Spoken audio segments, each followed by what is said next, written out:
Hello, everybody. Welcome to the Buckeye Weekly Podcast. I'm Tony Gerdeman, here as always with Tom Orr. Tom, how's it going? Tony, you know what week it is. You know how it's going. We are always so excited. This is, I think, for both of us, one of our favorite weeks of the year. Ohio State, Michigan week. And that means Michigan Monday. Well, we have to do everything a little early this week. There's the holiday and all that kind of stuff. So Michigan Monday, probably going to be Michigan more like Michigan Sunday. That's okay. We'll get there. We'll figure out some alliteration later.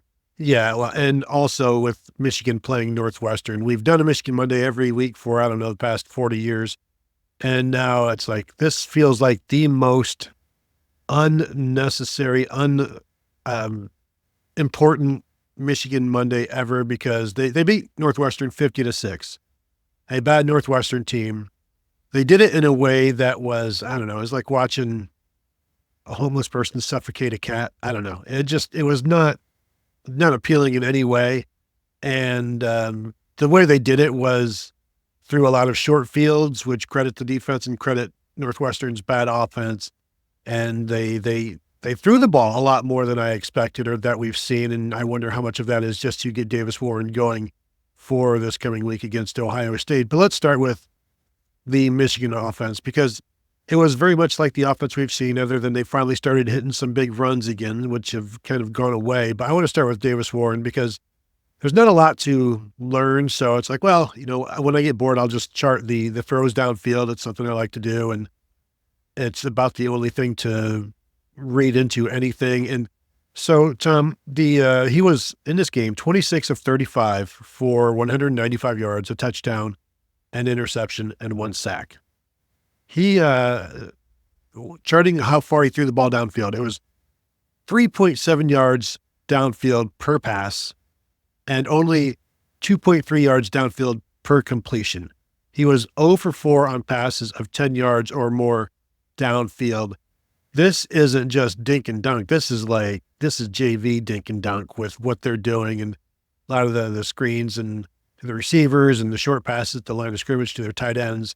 This was everything we've seen all year long. And I'm still somehow, some way expecting Michigan to hit a long one against Ohio State on Saturday just because. And it feels like the reasoning behind that has to sort of start and end with just because. Mm-hmm. Because you saw the 50-6 score and we were busy working and I listened to a little bit of that game after I left the stadium on Saturday night, and it was kind of like, oh, well, this is extremely over. So then I flipped it over to the Penn State game instead. But I got home and I thought, oh boy, 50-6. I wonder what we're going to learn. What did they change during that week off? I bet they're doing a bunch of different new stuff. And it's like, no, it's just the same thing. It's just they played a bad team. And I know Tony, I have a sense after 40 years, Tony, of doing the show, I have a sense for what's going to be in the comments. And Tony, I'm going to see a score comparison for the Ohio State Northwestern game and the Michigan Northwestern game. Tony, last week, did I see score comparisons for the Indiana Nebraska game and the Ohio State Nebraska game? Boy, howdy did I. You're not going to believe it, but it did not, that transitive property did not actually, port over neatly to the result on the field. I was as shocked as you are, because this was the first time anyone has brought this to my attention that sometimes teams play common opponents and results are different. So anyway, no, I looking at the Michigan, you look at the Michigan stats and it's like, oh look, they ran the ball really well. Were they consistent? No, they had a couple big pops. They had I took a lot of notes for a game that I didn't feel like I learned a lot from. Khalil Mullings had 2 carries for 60 yards to start the third quarter, and then was 10 carries for 32 yards other than that.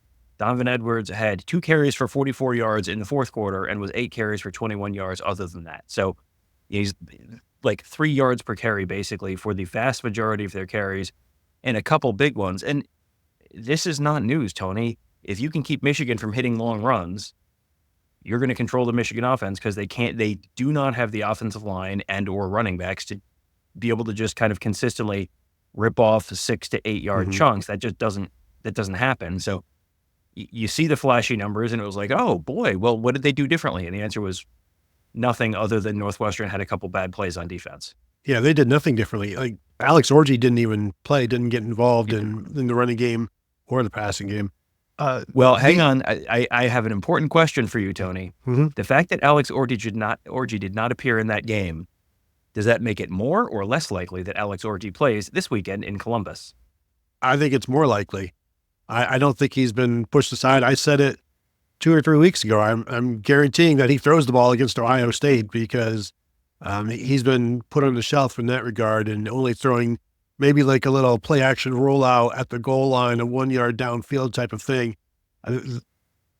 Look, somebody other than Davis Warren is throwing the ball, whether that's Kalel Mullings, whether that's a double pass, it's absolutely happening. There's going to be a flea flicker. They're going to have to do everything they can. Michigan is the only team in the nation without a completion of 40 yards or more this season. And they are the lowest. They have 4 of 30 or more, which is tied with Minnesota for worst in the nation. So they can't go, they don't throw downfield. They can't throw downfield. But if you watched Ohio State and you've watched Davis Igbinosun, cornerback, wouldn't you be tempted to throw it downfield on him and see what happens? Because maybe you won't get 38 yards on it, but you're pretty good chance you're going to get 15 yards here or there, Tom.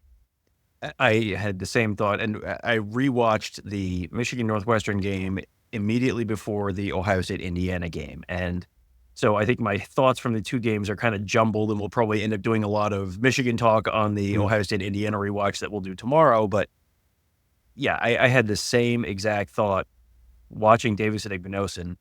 You might as well take your shots. You want to get a 15-yard gain downfield. Obviously, the Big Ten officiating crews are well aware of Davis Igbinosun at this point. And if you're the Ohio State coaching staff, I think this is the week that you say to him, look, man, these wide receivers are not good. Like this is not even an average Big Ten wide receiving core.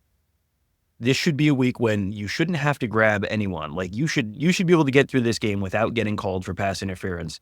And if you get called and it's a terrible call, like that's one thing. But you should not give the officiating crews any reason to call you for pass interference, because there's no one that should scare you in that Michigan wide receiver room. They've got guys who are starting to, make a little bit of an impact here or there. And it feels like Davis Warren is maybe starting to, we've talked about this before, build some connections with certain guys and maybe feel a little more comfortable throwing to certain guys. But this should be a week that Davis Igbinosun does not need to grab or tug or pull on anyone, and should just be able to cover these guys just by covering them. Tyler Morris, receiver, 10 targets. I'm going to assume this is the most targets for a wide receiver at Michigan since last year, like Ronnie Bell or something like that, or if he was last year or the year before. But certainly I don't imagine they've had anybody with 10 targets this year. But 10 targets, 7 catches, 64 yards, 44 of those yards were after the catch. So he gets the ball behind the line of scrimmage, near the line of scrimmage, and they try to do something with it there. And so, hey, as long as you're throwing it behind the line of scrimmage, you can't really pass interfere. So maybe that's a good thing. But I do think if you don't attack downfield, and this is not something that Davis Warren has been good at, the only pass he threw that was actually like downfield. He threw a 24-yard interception, and then he threw another one that was like 23 yards downfield. That was an incompletion, but the interception was bad. They don't like him going downfield. That's why if you do it down the sideline. Don't do it down the middle of the field, because there may be a safety waiting. John O'Corn flashbacks and things like that, where you can just hear it in the press box. No, John, no, John. Oh, John. So there's that possibility. I think what you're seeing, though, is a safe passing attack from Michigan, and maybe that's how they run the ball now as well, where it's 5, 6, 4, 6 yards to all of their guys, because they spread the ball around and they got everybody involved. It's just a matter. And then they also were fantastic on third down in this one, and I think they were like 11 of 16. And I'll tell you what, Tom, if they're 11 of 16 against Ohio State, it's not going to be a happy crowd. No, it is not going to be a happy crowd. Now, I think the key to Michigan being successful on third down. And I think it was like 11 for 14 at one point. They Mm-hmm. might have failed on a couple late ones. So, when it was the starters, they were even better than 11 for 16. There was a stat on the broadcast that on third down conversions of 3rd and 7 or more, Michigan is converting. Tony, did you see the stat? I did not. Would you like to guess what Michigan's conversion rate? This was in the first quarter, so this is presumably coming into the game. But what is Michigan's conversion rate on 3rd and 7 or more this season? This season, how about 16%? 19%. Wow. Tony, it will surprise you to learn that is worst in the Big Ten. And when you think about it, it makes sense, because if Michigan can get in a spot where you can throw a short dink and dunk kind of pass, if you can get into a spot where you still have to really respect the run, then that opens some things up. If Michigan has to throw at a time when everyone in the building knows they're probably going to throw, they really can't throw. And the line is not great in terms of holding up against the pass rush. The quarterback is not great in terms of not airmailing people when he's throwing it downfield. And the wide receivers are not great in terms of getting separation. And that is going to be probably even more of a concern this week, depending on the status of Colston Loveland, who was injured, left the game, did not come back. And after the game, Sharon Moore issued the extremely detailed information, quote, "Yeah, just working through something. We'll see what they say when we go see the doctors." So, Tony, boy, that could mean anything from actually secretly he was never hurt and just needed to go to the bathroom to, he might be out for the year. I don't know. But if you don't have Colston Loveland, that removes another, probably target number 1 in the passing game for the most part this year, especially in a, important 3rd and medium or longer situation.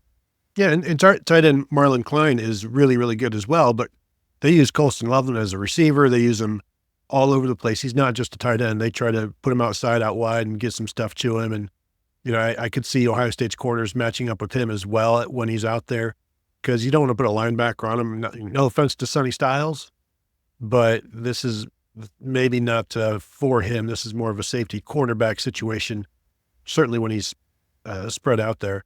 They got the running backs involved in the passing game as well. Like I said, it's really just a bunch of short stuff and meant to really, like, how much can he drop back and wait and look downfield anyway, because the offensive line can only hold up for so long. So I think they've found something that I don't even want to say works for them. This is what they can do. And will it work for them against Ohio State? I don't see how it can for long, where I don't see Davis Warren, being able to consistently do this. And even if he does go 26 for 35 for 195 yards, 1 touchdown, 1 interception, that to me is a winning number for Ohio State, because where are the big plays? Sure, you're completing a high percentage of passes, but really, what damage are you doing other than you're just keeping Ohio State's offense off the field at this point? Because what 6 yards a pass attempt? I think Ohio State would take that right now. Oh, absolutely. I mean, and if we're going to play the you tell me one stat game this week, and I'll tell you who's going to win the game, and you take away the one that we always use, which is which team runs for more yards per carry, because that's the one that has lined up with the team that has actually won the game for something like the last 20 years, give or take. So, other than that, I think if you're asking me for a stat, I'm going to make you tell me either Michigan rushing touchdowns or, more specifically, Khalil Mullings rushing touchdowns, because I don't know that I really buy into Michigan being able to throw the ball into the end zone. We've seen them bogged down in the red zone so much over the year. It feels like they struggle, and sometimes it works, and sometimes it doesn't. But they're kind of middle of the pack nationally in terms of red zone, because they haven't been able to throw the ball at all, which means that it's harder for them to run the ball down there. So if you tell me Khalil Mullings has 0 or 1 touchdowns, I think you're going to need some extraordinary numbers in other areas for Michigan to win. Khalil Mullings had 3 rushing touchdowns against Northwestern. That's kind of what they probably need to be looking at. 2 to 3 rushing touchdowns.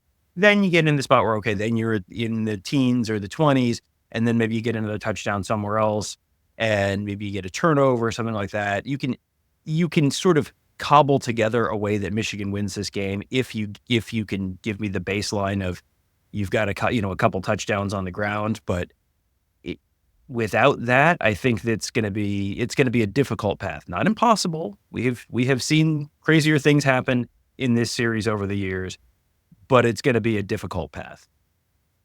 Michigan 12 carries for 14 yards in the first half on the ground, and then it's the second half where things opened up for them.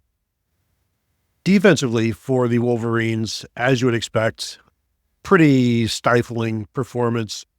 25 carries, 10 yards, I think 5 sacks or so, which eliminated all of those rushing yards. Jack Lausch, which Ohio State fans saw not too long ago, 10 of 21 for 106 yards, 2 interceptions, and like I said, 5 sacks, long completion of 39 yards. They got after him pretty good. Josiah Stewart had 2 sacks in this one. We continue to see TJ Guy, I don't want to say backup defensive end. He's in that rotation with Derek Moore and Josiah Stewart. He had a sack. He had some pressures. He's been really, really good, really consistent for about 4, 5, 6 weeks now. They need more like him, basically. And I'm watching this, and you're seeing times where when Kenneth Grant and Mason Graham aren't in the game, for me, that's when Ohio State should go tempo and keep them off the field. Like if you've got Rayshon Benny or whoever in there as the backups, and you have an opportunity to keep those guys off the field, don't substitute. Just pick it up. And Michigan has not done well against tempo. They haven't seen it much because nobody does it anymore in the Big Ten. But I think that would be an opportunity to not only get after Michigan, but also keep their best players on the sideline. Yeah, I think that's a great point because there's, I think, a drop-off. And Rayshon Benny had a sack, I think, during the game. And, he's been solid, but there's just such a big drop-off from the 1s to the 2s there. There was a play where Kenneth Grant got double-teamed. It was like the center and the right guard, and he just went right through, like split him, and just was in incredibly quick for a sack. I have questions about whether Michigan is going to really pull Graham and Grant off the field at the same time, and how much they're really not going to play during the course of the game. But yeah, if you do get them in that situation, yeah, absolutely, you should do what you can to stay, keep moving, keep rolling, and keep them off the field as much as you can, because there are not a ton of spots on the field where you can look and say, Michigan may have an advantage there in terms of like an individual matchup. There are certainly spots, but that's one that I think would be kind of at the top of the list. And as I said earlier, if you can run the ball, you can win the game usually if you can control the line of scrimmage. And Michigan has an opportunity to control the line of scrimmage, at least to a certain degree, with that defensive line, because the defensive line is legit. They've got the interior guys are really good. We've been talking about them all year. Josiah Stewart, TJ Guy, as you mentioned. You got other guys off the edge, but those are the guys who've really been getting to the quarterback. You get one tackle for loss. You get one false start caused by an intimidating defensive line. You get one sack, and that can throw you off schedule. Now, it probably doesn't just kill a drive for Ohio State the way it does for Michigan, because Ohio State has more options downfield and is much more comfortable and familiar with going downfield. But you get that one penalty at the bad time, you get that one sack at a bad time, that will kill a drive. And if Michigan can then run the ball somewhat and keep Ohio State's offense off the field, that's how you shorten the game, and that's how you set yourself up. That feels like that's a lot of the story if Michigan does win this game. I can't believe, Tom, you just said that. Wow. People are upset right now, throwing stuff at their computers, at their televisions, at their, I was going to say radios, not their radios. So with the, even Jayshon Barham and Ernest Hausman, they will blitz. So it's going to be an interesting test for Donovan Jackson, who is now in his 4th game as a left tackle. It's the speed rush against Abdul Carter in the Penn State game. That was immediately you're watching that and you're like, well, I wonder how he's going to do against Josiah Stewart. So you've got Will Kazmarek back, the tight end, to help with that, I would assume. But that is going to be one to watch. As I said, Stewart had 2 sacks on the day. He's linebacker size. He's very fast. He's very fast for a pass rusher. He's quick. He will get low. He will cut. He can make moves. And so this is going to be the biggest test of the season to this point for Donovan Jackson. And of course, it's not like we're forgetting about Josh Fryer. He's going to have somebody as well at right tackle. I'm just wondering where they decide to deploy Stewart and Guy, and whether they switch that up, because, do they see an advantage with Donovan Jackson in this game? And we will find that out. I don't think we'll have to wait too long to find that one out. No, and Stewart, I think, had sacks coming off of both edges. I know he got one off of left tackle very early in the game, and he got another sack later in the game.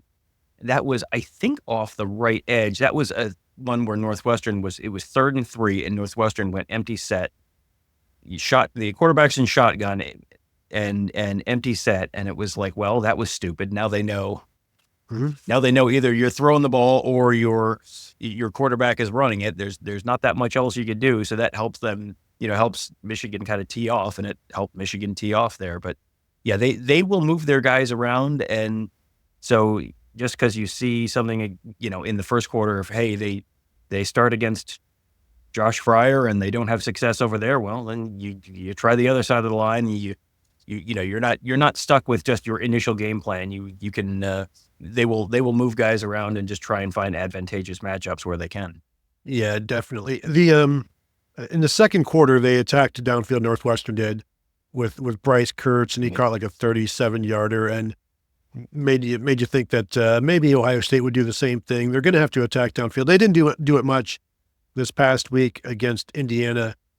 I feel like there's areas to attack this Michigan secondary, and as long as you've got time to throw the ball, because Will Johnson is not expected to play the rest of the season per Pete Thamel. So that means he will not be in this game, and they'll start Zeke Berry and Amir Hall likely at corner and Makari Page at nickel, which I think is an area that Ohio State can exploit. All three of those areas, really. Like Zeke Berry has had really good games, and sometimes he's been up and down, but like his best games I think have been at nickel. He's managed to play decently enough at corner. Hall and Jair Hill have both been up and down. Hall had a fantastic interception in this game, a diving catch in this game. But when you have Makari Page as your nickel, who has been, he's had to move there since the injuries, and he's formerly a deep safety. He's a bigger guy. He's not the most nimble guy. It's like, remember when Lathan Ransom was playing the slot way back when, 2021 or so, and it was not his preferred position, but he was doing what he could to help the team. This is one where I don't think this is Makari Page's preferred position. And now you look at what Ohio State will match up with that slot receiver, because they can put Emeka Ibuka, Carnell Tate, Jeremiah Smith, all three of those guys can play in the slot. So I wonder how often we see him matched up, or them looking to take advantage of that matchup in that slot, because I think that can be an issue an area where they go. But also, we saw them go with Carnell Tate a lot against Indiana early on, 4 of 68 right off the bat. There are advantages for Ohio State in the passing game based on what we have seen all year long from this Michigan secondary, especially now with Will Johnson out. It's too bad we didn't get to see Will Johnson versus Jeremiah Smith this season. Yeah, that was one that I kind of had circled on my calendar as appointment viewing. Jeremiah Smith going up against Will Johnson, and now obviously sounds like that's not going to happen. I'm really interested in how Michigan's going to approach things in terms of pass coverage. Are they going to be aggressive? Because they were very aggressive against Northwestern. You mentioned the one interception that Hall had. He came close to a pick six on an RPO sort of later in the game as well. And you've seen that from Michigan a lot, where they will jump those sort of short routes or jump those out routes, play them very, very aggressively. And they've had a lot of success with that. And that's easy enough to do when you're going up against Northwestern's wide receivers or some of the other teams that they've faced earlier in the year. Ohio State presumably has seen that and is presumably thinking, hey, you can set them up for something with a little stutter and go or an out and up or any of those things that we've seen them use over the course of the year. The question then is Michigan going to have to play safe and not be quite as aggressive to avoid giving up the big play, or do they feel that they're going to be able to rely on their pass rush to get pressure so that Ohio State doesn't potentially have time to run those double moves?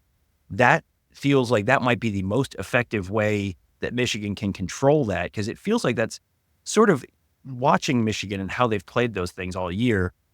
That has always struck me as, boy, they're going to get got at some point. And they have gotten got a couple times over the course of the year. But with a team like Ohio State that has by far the best wide receivers that Michigan's played this year, even Texas, I think Ohio State has better wide receivers by a decent chunk.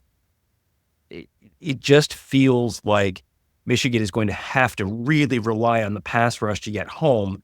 Because if Will Howard has 3.5 seconds in the pocket to set up one of those double moves, it feels like that's going to be the game where the rent comes due on some of the stuff that they've been living on earlier in the season. It's interesting. Passing yards allowed is an overrated stat. Can be. Just looking at the first 6 games that Michigan played this season, and everybody threw for at least 222 yards against them. Went from the range was 222 yards to 315, probably an average of about 250, 260, which is quite a bit when you're talking about playing Arkansas State and Fresno State and Minnesota. But then, like, once Will Johnson is gone, you're talking 80 yards against Illinois, 189 against Michigan State, 294, of course, against Oregon, 206 against Indiana, and 180 or 190 of those were in the first half. Then 117 this past week against Northwestern. There's a little up and down, but I feel like they've gotten to be better against the pass. And this is facing teams that can throw the ball. So Ohio State is another team that can throw the ball. I still think the safeties, I don't like the safeties range for Michigan. So I think you can go downfield on them. It's just a matter of doing some max protect type of things. And if you're throwing into a safety and a corner on Jeremiah Smith, I think you can go ahead and be okay with that at times. And certainly they find open zones with Cornell Tate and with Emeka Egbuka. So I really like the advantage of Ohio State's passing game in this one. I have no idea what they're going to be able to do against on the ground, and not to continue just previewing the game. That's just where my mind is going. Because the Michigan run defense right now, and Northwestern can't run the ball very well at all, but they shut them down in this one, and it's going to be very tough sledding for the Buckeyes based on everything we've seen from Michigan's run defense this season, I think. Yeah, I think that's right. I don't think you're going to see a ton of rushing yards. I'm sure Ryan Day would love to be able to do that and be able to really just kind of, you like that? Let's see you smoke the whole pack kind of deal against Michigan. I don't think they're going to be able to do that. I think there are certainly going to be opportunities for Ohio State on offense. And if Michigan does get beat a few times in the passing game, then you will probably have to, back some guys up and play a little safer. And then maybe it does open some things up underneath or in the run game. But to start the game, I would not. If Ohio State can run the ball right off the bat on Saturday, that is a very, very, very bad sign for Michigan. I'm not expecting that. But we've seen Ohio State not be able to run the ball at the start of the game, and then sort of, they talk about kind of just keep hammering, keep chopping, as Rutgers would say, but just kind of keep hammering and breaking that rock, and eventually it does kind of, they have tended to break through at some point later in the game. Will that? I don't know if that's going to happen this weekend. I think that's going to be a real challenge. If Ohio State, last week I said if Ohio State runs for 4 yards per carry against Indiana, I feel very, very good about their chances, and they ended up running for exactly 4 yards per carry and winning by 3 scores. I don't know they even need to get to 4 this week. If they get to 3.8 or something like that, that's probably enough where, as long as they're controlling, as long as they're kind of keeping Michigan's offense under control, and you don't have a real, shock to the system where Michigan suddenly, has a happy learned how to putt moment. I think you're probably 3, high 3s to 4 is probably enough to win for Ohio State this week. Well, there was a stretch of 3 games. It was Illinois, Michigan State, and Oregon, where Michigan allowed 187, 163, and 176 yards on the ground. Past 2 weeks, 40 yards against Indiana and 10 yards against Northwestern. Time, you're saying like 3.5 yards per carry or something. Here are the yards per carry in their 5 losses that they have allowed. 4.5 to Texas, 3.3 to Washington, 4.9 to Illinois, 4.8 to Oregon, and then 1.4 to Indiana. So if you can lose a game and you're allowing just 1.4 yards per rush, you can certainly lose a game by allowing 2.5 to Ohio State, something like that. So this is going to be one time where, do you need to rush for more yards to win the game? Not necessarily, but if Ohio State does, then this feels like it's a multiple touchdown kind of situation. Well, yeah, at that point, you're having the conversation that, the network people have on election night, where it's like, oh, well, this has really narrowed this person's path to victory. If you can't win this state, then, well, you've got to win these 5 other ones or something like that. And that's kind of what this is for Michigan. If Michigan can't run the ball and Michigan can't stop Ohio State, Michigan can't outrush Ohio State. I think that stat is on a yards per carry basis, not a total rushing yardage basis. But if Michigan can't outrush Ohio State, and it becomes a game where, okay, well, they have to outpass Ohio State, like, that doesn't feel like that's going to go real well for them. So then you're in then you have to be a multiple number, a 2 or a 3 in turnovers probably, or you got to hit a big play in special teams. And Michigan did show some flash in special teams. Tyler Morris had a nice punt return. Jordan Marshall had a long return on a free kick after a safety in the second half. That he really seems like he's turning into potentially a weapon for them in special teams. But then they also gave up a long punt return at one point to Northwestern, and we saw Caleb Downs returning punts and having a touchdown on a punt return, and a couple others where it was like, oh boy, he was not far from going a long way there. So this also feels like a game where you might have a big special teams play. And, the Michigan fans are saying Desmond Howard and Charles Woodson, and Ohio State fans are saying Ted Ginn. And guess what? You're all right. Guess what those 3 guys have in common? They all won the games where their teams returned the punts. And one of those was a very close game. One of them, Michigan, was much better than Ohio State. Actually, 2 of them Michigan were much better than Ohio State. And Ohio State pulled a big upset thanks in part to a big play on special teams. So, that could be a more significant factor than we're probably treating it like right now. Just we've sort of breezed past it and talked about the offense and the defense. But that feels like that could be somewhat consequential this weekend, one way or another. Yeah, and Dominic Zavada, their place kicker, is fantastic. 56-yarder right down the middle and with room to spare. But I think the return game, we definitely should touch on this as we go, because this past Saturday, Caleb Downs returned a punt for a touchdown for the first time for the Buckeyes in 10 years. That came against Indiana 10 years ago. The last kickoff return for a touchdown that Ohio State had, 2010, against Michigan.